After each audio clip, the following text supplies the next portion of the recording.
Yo, have you heard of LinkedIn Learning? If you haven't, LinkedIn Learning is an American massive open online course provider. It provides video courses taught by industry experts in a variety of subjects. Now, why am I sharing this? I'm sharing this because Living Corporate is in partnership with LinkedIn Learning to provide diversity, equity, and inclusion courses. Listen, if you're trying to be a better ally, you want to understand better diversity, equity, inclusion strategies, or you just want to learn how to be a better leader, you got to check out the courses on LinkedIn Learning. So check it out. You can do it one of two ways. You can click the link in the show notes, or you go to LinkedIn Learning and you search Living Corporate. Again, link in the show notes, or go to LinkedIn Learning and search Living Corporate. I'll see you over there.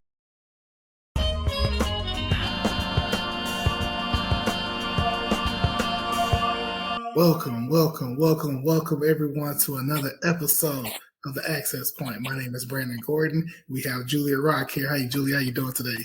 I'm doing well, BG. How are you doing? I'm doing excellent, as always. Just to get a brief introduction of Living Corporate in the Access Point, well, let's talk about Living Corporate first. Living Corporate is a digital media network consultancy focused on workplace equity and inclusion. Living Corporate centers and amplifies Black and Brown voices, just as ourselves, in the workplace through digital media production and business-to-business consulting. The network offers a variety of programming, and tonight we're excited that you joined us for the latest installment of the Access Point. And Julie, what is the Access Point?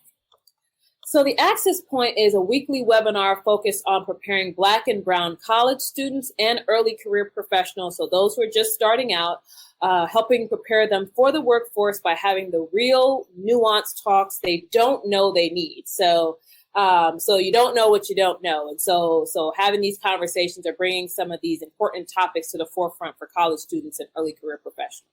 All right, okay, so, if you don't know, today is Tuesday, November 2nd, election day around the United States.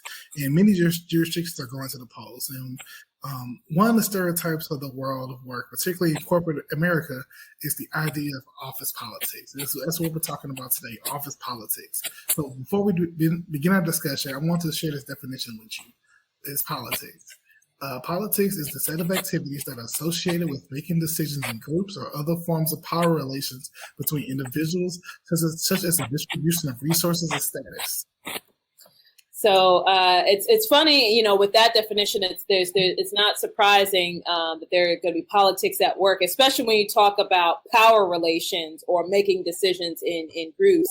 And so let's get into a juicy conversation here, BG. So tell me a little bit about, have there been any sort of, office politics that you've actually experienced and had to overcome? And how did you do that? Because people hear about, especially these early career professionals or these students who may be leaving school, they hear about these sexy jobs, but they don't really hear about the office politics that they have to deal with it, especially if you're a Black and Brown or Black or Brown person. So right. What have you had to go through? Office politics? Let's see.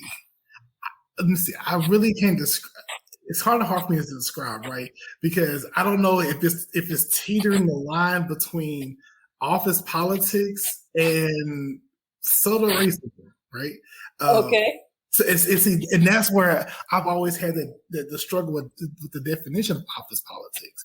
So my understanding of office politics, and you may correct me if I'm wrong, please, because I want to make sure I have the correct definition of it. Just in a practical example, when I'm in the workspace and I get to talk to people, but they're judging me based on my qualifications, who I am, and what I look like, right? And so it's just really trying to find my space in that area, right? Now I know I've dealt with politics with the office. What's that word I'm looking for? When people are the ebbs and flows of the office, how people communicate with each other, right? How to find my space in that area. Now I had to deal with those, especially being sometimes the only Black individual in 50 with 50 other coworkers or 100 other coworkers, right? I've been in those spaces before, but in your example, right, I really can't define it. Let's define office politics first in your example, and then we can go from there. Yeah, so, and I like the fact that you talk about it could potentially border on low-key subtle racism, but that's a whole other discussion that we can get to. But when I think about office politics, I really think about having to navigate in a certain way to, while you're in the office. Whether or not you say certain things, whether or not you have certain conversations, whether or not you push back on certain things, you're seeing particular people getting opportunities, whereas others may not. So it's a certain dynamics of the office, because, I'll say in my own career where I've had conversations with managers as to why did this happen, or why didn't this happen? And the response is very, very short. It's office politics. And it's like, and I'm like, what? And it's like, it's office politics. Certain things just are the way they are. Or, we just have to let sleeping dogs lie, and you have to pick your battles. So when you think about politics in our country, when you think about it from a government perspective, the politics, you see how politicians are positioning their own platforms to make it sound a certain way, or trying to tear down their other opponent in a certain way just to make themselves look good. And what you'll see in the workplace is you have a lot of those situations where they'll be your best friend, at lunch, but then you get into a meeting and they're tearing you down, and it's like, but we just had coffee. What happened? Right? And so all of those goes into kind of the office politics. Again, it's the dynamic of who wants to be in power, because politics is all about power. And so office politics is the same type of thing. It's that who's doing what in order to retain or attract or obtain a certain amount of power. Okay. So in that example, I've had Julian, can you mute your mic for a second? Sure. Okay. For some reason I was getting negative feedback. So in one example I've had when talking about office politics, I was working for EPC firm, which is an engineering, procurement, and construction company, and they design chemical plants. And so the office politics there was keep your head down, always work. If people see people missing, is because they're letting people go. If you start seeing new faces, they're hiring new people. And the thing was, keep your head down, always work, always look like you're busy, right? And it was just keep going from there. Just start turning out these projects.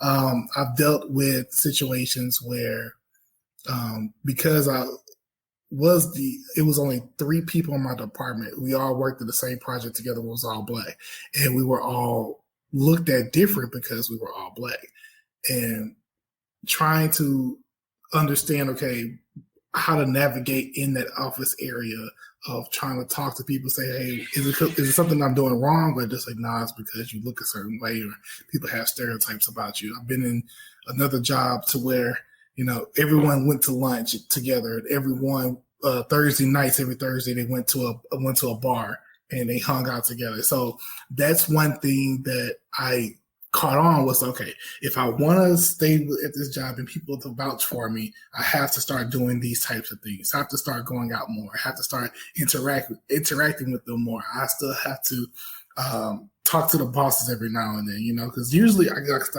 came from an area for 4 years where I was programmed to work, put your head down and work. Now I'm in a more relaxed and open environment to where now I have to socialize with people. I'm an introvert at heart, so I have to socialize with people and talk to people. And just have small talk conversation. It makes my skin crawl, but I have to do it, right? And so the job that I'm in now, the office politics there is, it's all good. Check in with the boss every now and then, send them update emails, talk to key people that are working, learn from them, interact with them, be involved in all the projects that we do. And on Fridays, my boss buys a bottle of alcohol and we drink with them, right? And so that's one thing. So, if you have those types of interactions, like one thing I've always learned is, I know it kind of segues to office politics, we segue off of it, but it kind of brings it back. If you see these people do certain types of things, they enjoy golf, if they enjoy bowling, if they enjoy, other types of activities, join in with them, right? I've always heard that deals are always made at the golf course. And When I learned that, it doesn't mean necessarily the golf carts itself, but wherever the place is where you can talk off the clock and make those certain deals and make those certain business moves or political moves. And, you know, once you start understanding, okay, this is what this person likes. If I want to get in good, if I want to get on somebody's good side or stay on their good side, stay and go talk to them, be in this particular lane, see what their interests are, and join in from there, right? Because one thing people go ahead, Julia. No, I was just going to chime in. You know, you make a really good point about the deals being made, you know, off the, off the clock or out of the office, because the fact is during the workday, you know, people are trying to execute and they're trying to work. But the truth is the relationships aren't necessarily built, you know, while you're in the office. It's built at the happy hours. It's built at the golf course. It's built at all these external events, because when you're really trying to do a deal or give someone an opportunity, it's about the rapport that you have with them. It's the trust that you've built. And a lot of that trust and that lot of interaction and that lot of, hey, I like you, or I feel like we're cool, that's not going to come from the manager employee relationship or the peer-to-peer relationship. That's going to come when you're fostering a kind of outside the workplace relationship. And I'll tell you honestly, I know that some of the opportunities that I've had in my career have been because I've gone to happy hours and certain managers I've been able to, and it's not even kissing up, but it's more so asking them questions and picking their brain a little bit, because people love to talk about themselves. They love to talk about themselves. Okay. Just to say that. Like literally, it's like people, that's one thing people love is to talk about. And Julia, right? And I'm happy that you said that, right? If you meet somebody for the very first time, if you tell them, tell me about yourself, and focus the conversation on themselves, they don't know nothing else about you, right? They can say, we had a great conversation, we talked about this, but the conversation was about themselves. People love to talk about themselves. Love it. And facts. And that, I think that's the thing. So knowing those dynamics can help you to, or knowing those kind of nuances can help you to navigate some of these office dynamics, and so that you can start to build relationships. But it's so key that you are not just sitting at your desk and saying, okay, I'm just going home. Because there are people like, oh, well, I'm not going to the office to make friends. And, you know, I don't need any friends. I'm just here for a check. And it's like, yeah, but your checks get bigger as you go when you're actually building relationships and building rapport, and you're engaging in some of these relationships, because you're going to get promoted potentially faster, get put on more complex projects, get on travel assignments, get trips and so forth. All of that stuff can happen if you're doing the right level of relationship building, because, you know, you can be the best worker, but if you're seen as a worker bee, you know, they may not see you as somebody who can lead or facilitate things or give you larger opportunities. So you can't just be the person that says, I'm going to just do my job. And here's the fun fact. The fact is, people hire people that they like, and that translates into the office. People give opportunities to the people that they like. As much as it sucks and we hate the way that sounds, the truth is they give opportunities to the people that they like. And so if you're able to build a rapport, and again, it's not about kissing up, but it's building a rapport, building an engagement for people to see you and see that you're more than a worker, that helps people to say, whether it's that they like you more, they understand you more, they trust you more, and then more opportunities can come from that. Right. And people are very cautious about something that they don't know or not familiar with. So if you're always seen as somebody that just goes into the office every day, sit at their desk and work, don't socialize with anybody, eat their cold sandwich for 30 minutes, browse the internet, work, and then leave, no, you're mysterious. People don't know you. If they don't know you, they can't trust you. If they can't trust you, you can't do extra work for them or help them out on certain projects or special projects. So it's very important that we have to understand to socialize with people. And you'll learn very quickly. And if you're likable, you're talking to everybody, you'll learn very quickly. You always have that one person in the office that's going to keep it real with you. And they're always going to say, don't talk to that person. That person will get you in trouble. Talk to this person instead. If you need any help, come talk to me. If you need, be optimistically cautious with that, because people can be snakes as well too and use you for your resources. But still, if somebody offers help, hey, let me ask you this question on this. How do you feel about this? Build up rapport. One person talks to you, that person talks to that person. It just starts to trickle down effect from there. But be sociable, talk to people, understand people's characteristics, and then you can play the politics yourself. You can move around as well, but also with the politics thing as well too. And, this is probably just my personal experience, but don't be a snake, right? To me, don't be that person that goes in there and plays the politics and plays one person against each other, because that will destroy relationships. And you will be surprised that these relationships that you're fostering, those relationships will carry on, especially if you're in a small business, like a very niche market for your business. Word gets around fast. And you don't want to be that person in that field where you're known as a snake. You're known as a person who do people dirty, who take people work and play them against each other, and play the bosses and play the workers, because now they're looked at as a bad individual. And word does get around fast, especially in the year 2021. And you make a good point there, about not wanting to be known as a snake, or not wanting to be seen as, as the person who can't be trusted.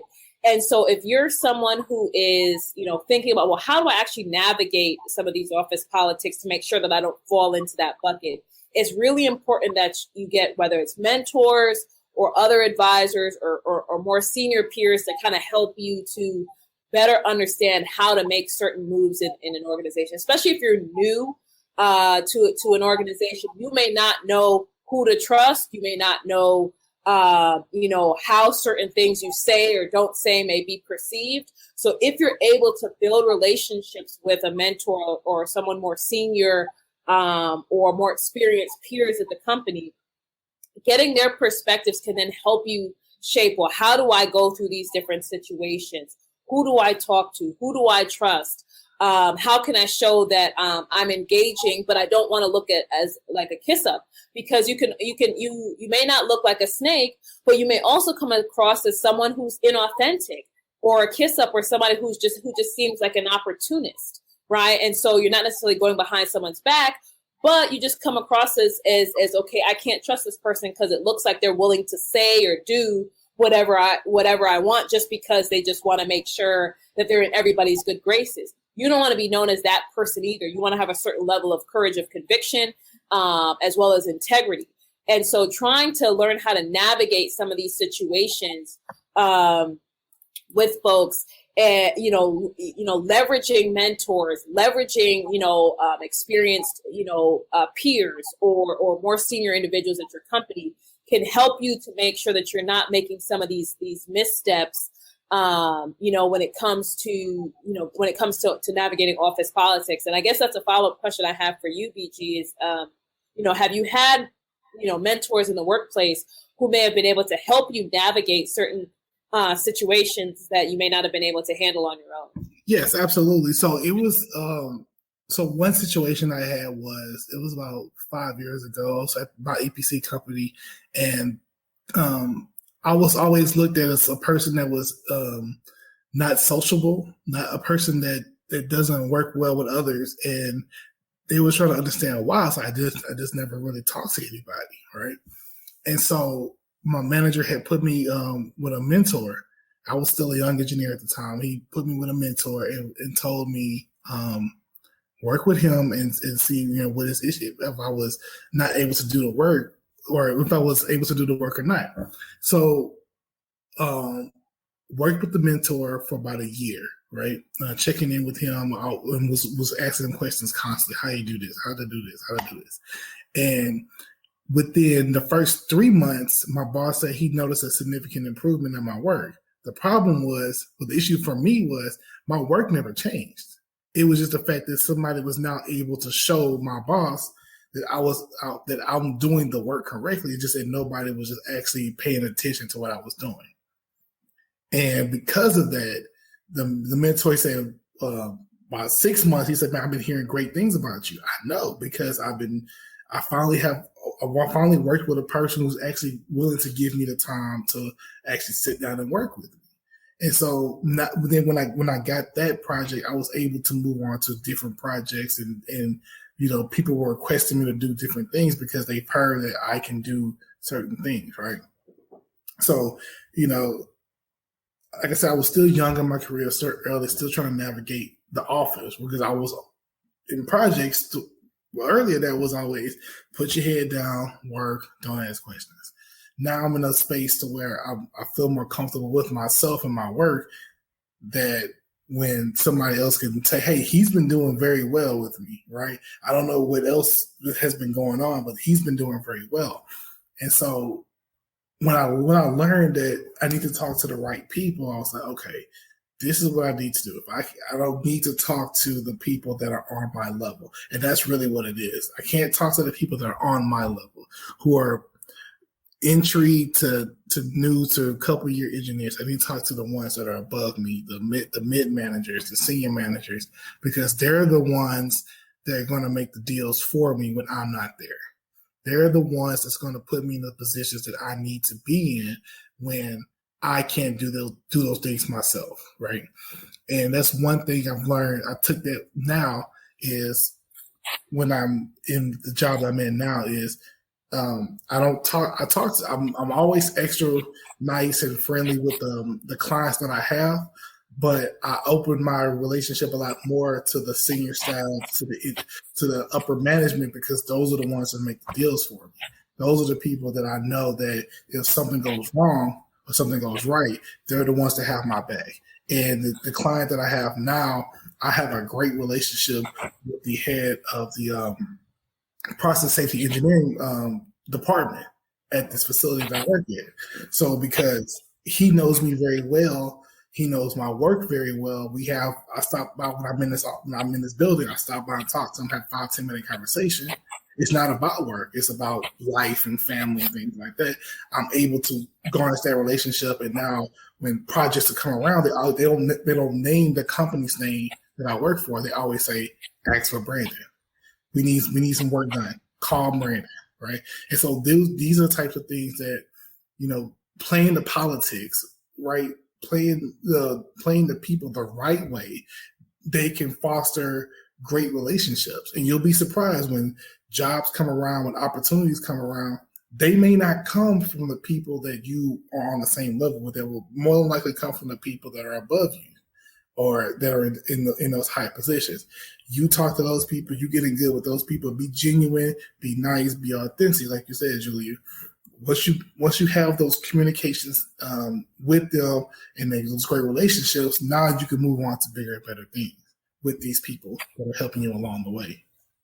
And that's essential. And I think we had maybe talked about maybe in an earlier episode about having sponsors or, and kind of more senior people, because the idea is that you want to have relationships with people who can speak your name in rooms you can't get into or not invited into. Absolutely. Right. And so not saying that you shouldn't develop relationships with your peers, because sometimes you can learn from other people and you never know who knows who. Right. So you want to have as good relationships as you can, but really thinking about fostering a lot of those relationships that are further upline with people who are more senior, more experienced, people who may have the juice, essentially. Because the idea is that these folks can speak your name in rooms you can't get into. They can vouch for you. If someone's on the borderline of making a decision about you versus another person, you having the right person to speak on your behalf may get the scale tipped in your favor. So I think it's really, really important that you seek to build those relationships. And again, it's not something that you build overnight, but it's maybe seeking out some of these folks and learning about their careers a little bit, and then just starting to nurture an organic relationship. If you can seek to potentially get on a project with someone who's more senior so that you can show some of your skills, and it may require you to have some one-on-one time with them to deliver your project kind of presentations or updates. But there are different kinds of ways that you can start to build some of these relationships. And so I guess one of my final question for you, Brandon, would be, for those who have listened tonight, what would be your kind of major or kind of takeaway rule for being able to successfully navigate office politics, especially if you're just starting out in your career? Just a quick takeaway: just have authentic relationships with people. Understand that do things the right way, right? Do talk to people the right way. Make sure that you build authentic relationships. I know I'm kind of repeating myself here, but just building authentic relationships and understand that these people are doing a job, but they're here to help. Right, and your job is to make sure that you get the help that you need as well to further your career. So just it's a give and take type of thing. But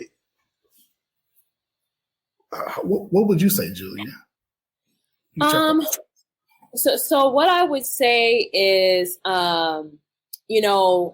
relationships are part of it, but also being willing to not sacrifice your integrity for the sake of office politics, because you can make moves in the short term where you may be able to get over because you've made some kind of shady boots kind of move. But the fact is, you don't want a reputation that carries with you as someone who's not trustworthy, someone who's inauthentic, someone who's, like you said, a snake earlier. So holding yourself to a high standard of integrity. And then, as we mentioned earlier, being willing to step outside of your comfort zone a little bit, stepping outside of your desk, willing to go a little bit extra to start to build some of these relationships. It may feel like grunt work at first, or you may feel exhausted. Like, I don't feel like going to happy hour. I don't feel like going to this extra event. I don't feel like going to this team building. I know that may be part of the feeling, but that's where things are happening. For other people's careers. And if you don't attend, or if you kind of take yourself out of the running by not attending some of these events, then you can't be confused as to, well, why are certain things not coming to me? Because especially for some of these larger organizations, having these offsite events and these offsite things are how the smaller groups can start to come together, and these relationships can really form, because inside the office building, it's 10,000 people in there that are milling about. So again, just like you said, building authentic relationships, being your true self and not sacrificing your integrity, and then also being willing to go a little bit extra to make sure that you can build these relationships, because they're not just made from 9 to 5. Absolutely, I love it. I love every second. Awesome. I'll just say, I want to thank everybody who has taken the time to join us this evening, and have this conversation with us about office politics and how we can navigate these successfully, especially for Black and Brown people who are navigating this space, because it looks a little bit different for us than maybe for others, because of how we look and because of some of the things we face, whether it's microaggressions and other things. So I just want to say thank you so much for everyone joining us this week. If you want to stay connected with me, you can stay connected with me on Twitter and Instagram at the Julia Rock. And BG, where can people stay connected with you after tonight's conversation? Oh man, they can find me on Twitter at Ghostface Sigma. They can find me on LinkedIn as Brandon Gordon. You can also find us at Living Corporate at livingcorporate.tv on the web, on Twitter at livingcorp_pod, LinkedIn at Living Corporate, and on Instagram at Living Corporate. And with then, we'll see you guys later.